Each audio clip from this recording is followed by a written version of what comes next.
अपनी फौज का झंडा बुलंद किया। प्रथम विश्व युद्ध में करीब 2 लाख गोरखों ने फ्रांस, टर्की, मेसोपोटामिया और फिलिस्तीन में हिस्सा लिया और एक खास टुकड़ी के साथ लॉरेंस ऑफ अरेबिया का भी पूरा साथ दिया और मौजूदा इराक और सऊदी अरेबिया के इलाके में भी अपनी बहादुरी का कारनामा दिखाया। और दूसरे विश्व युद्ध में तो पहले विश्व युद्ध से भी ज्यादा तादाद में, यानी कि तकरीबन 2.5 लाख गोरखों ने सीरिया, नॉर्थ अफ्रीका, मौजूदा लीबिया, मोरक्को, ट्यूनीशिया, मिस्र और ग्रीस में जंगजू रहे और जापान के खिलाफ बर्मा, हिंदुस्तान के नॉर्थ ईस्ट, मलाया और सिंगापुर में भी अपनी महारत का लोहा मनवाया। हालांकि इनमें से गोरखों के 32,000 साथी मारे गए, लेकिन उनकी बहादुरी का अंदाजा इस बात से लगाया जा सकता है कि इस जंग में 2,734 बहादुरी के पदक भी उन्होंने हासिल किए। और जब हिंदुस्तान आजाद हुआ तो अंग्रेज तब तक हिंदुस्तान में काम करने वाली 11 गोरखा रेजिमेंट में से 4, 2, 6, 7 और 10 गोरखा रेजिमेंट्स को अपने साथ ही ले गए। ये गोरखा ब्रिटिश फौज में सेवा करते रहे और फिर उन्हें बर्तानिया का भी नागरिक बना दिया गया। और बाकी सारी रेजिमेंट्स 1st, 3rd, 4, 5, 8, 9 और 11 गोरखा रेजिमेंट्स हिंदुस्तान फौज में ही अपनी बहादुरी की दास्तानें लिखती रही और आज भी इन्हें खास इज्जत की नजर से देखा जाता है। आज इनकी तादाद लगभग 50,000 सिपाहियों की है और अभी पिछली 15 अगस्त को जिन 7 फौजियों को अपनी जान की परवाह किए बिना देश की सेवा करने के लिए बहादुरी के पदकों से नवाजा गया, उनमें से 4, जी हां 7 में से 4 गोरखा राइफल्स के ही हैं।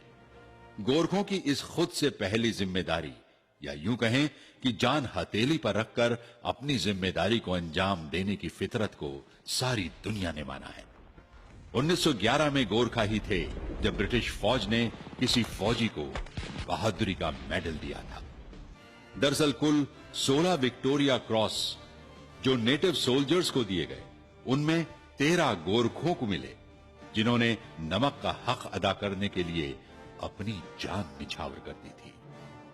आजादी के बाद भारत माता की सेवा में भी गोरखों की बहादुरी के कारनामे अक्सर दास्तानों के आसमानों पे सितारों की तरह जगमगाते रहे हैं। 1952 में नायक नर बहादुर थापा को देश का पहला फर्स्ट क्लास अशोक चक्र दिया गया, जो कि शांति के दौर का परमवीर चक्र कहलाता है। मेजर धन सिंह थापा को 1962 की जंग में परमवीर चक्र से नवाजा गया।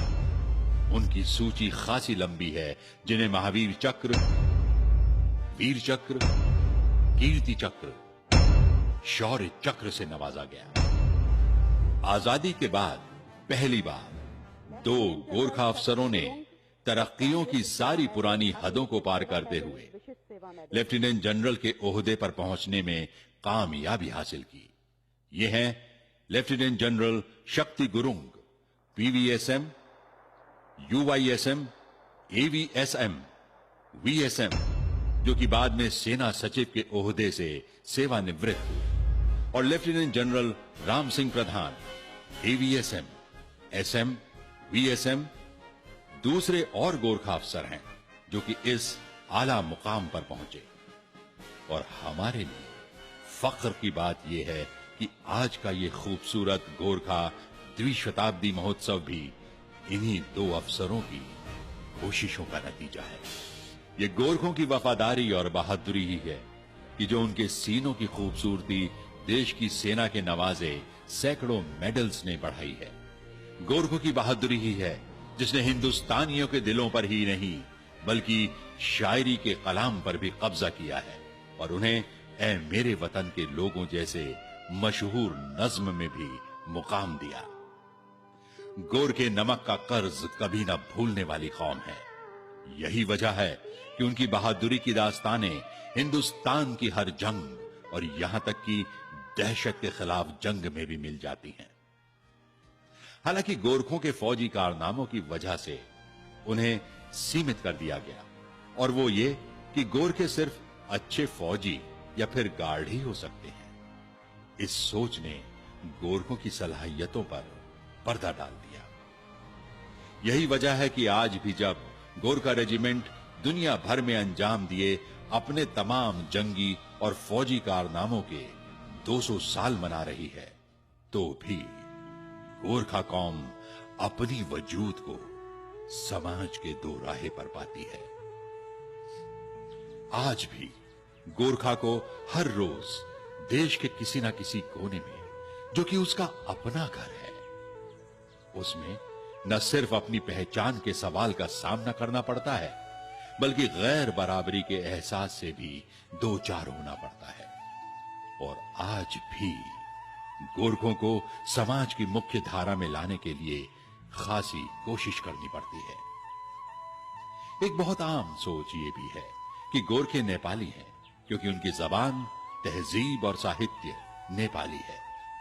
इसी वजह से गोरखों के वजूद पर ही सवालिया निशान लगे रहते हैं, जबकि नेपाली जबान हिंदुस्तान की कई राष्ट्रीय भाषाओं में से एक है, और नेपाली बोलने वाले गोरखे भी वैसे ही हिंदुस्तानी हैं जैसे कि हिंदुस्तानी बंगाली बोलने वाले बांग्लादेशी नहीं, और उर्दू बोलने वाले पाकिस्तानी नहीं, और तमिल बोलने वाले श्रीलंकन नहीं हैं। गोरखे खालिस हिंदुस्तानी हैं। पूरे हिंदुस्तान में 10 मिलियन यानी 1 करोड़ हिंदुस्तानी नागरिक गोरखे हैं। उत्तराखंड की कुल जमा आबादी का 12% गोरखे हैं। गोरखों की राष्ट्र निर्माण में योगदान की तमाम कहानियां कही ही नहीं गई। हजारों गोरखे देश के हर कोने में, चाय के बागानों में, कुनैन की खेती, तेल के कुएं, कोयले की खानों में काम करते मिल जाएंगे। ना कोई जात पात की बहस, ना ही किसी तरह का झगड़ा लड़ाइयां, बस सादा जिंदगी और ऐसी मेहनतकश कि अपने आप में एक किस्म की पहाड़ी फौज का वजूद रहता है, और आज भी वजूद के उसी पुराने पायदान पर है जिस पर हिंदुस्तान की बढ़ती जीडीपी का कोई असर नहीं। अब देखे ना, खड़क सिंह बिष्ट का नाम आप में से कितने लोगों ने सुना है? खड़क सिंह बिष्ट भी एक देहरादून के स्वतंत्र सेनानी थे जिन्होंने गांधी जी के साथ दांडी यात्रा में भाग लिया था। खड़क सिंह बिष्ट पहले गोरखा स्वतंत्रता सेनानी थे। और मेजर दुर्गामल का नाम? मेजर दुर्गामल देश की आजादी के वो जंगोजू थे जिन्हें अंग्रेजों ने फांसी के फंदे पर लटका दिया था। आज भी देश की पार्लियामेंट में उनकी मूर्ति कुर्बान होने वालों की याद दिलाती है। कुछ ऐसे ही नामालूम दास्तां हैं मौसीकार राम सिंह ठाकुर की, जिनके कंपोज किए आईएनए का तराना कदम कदम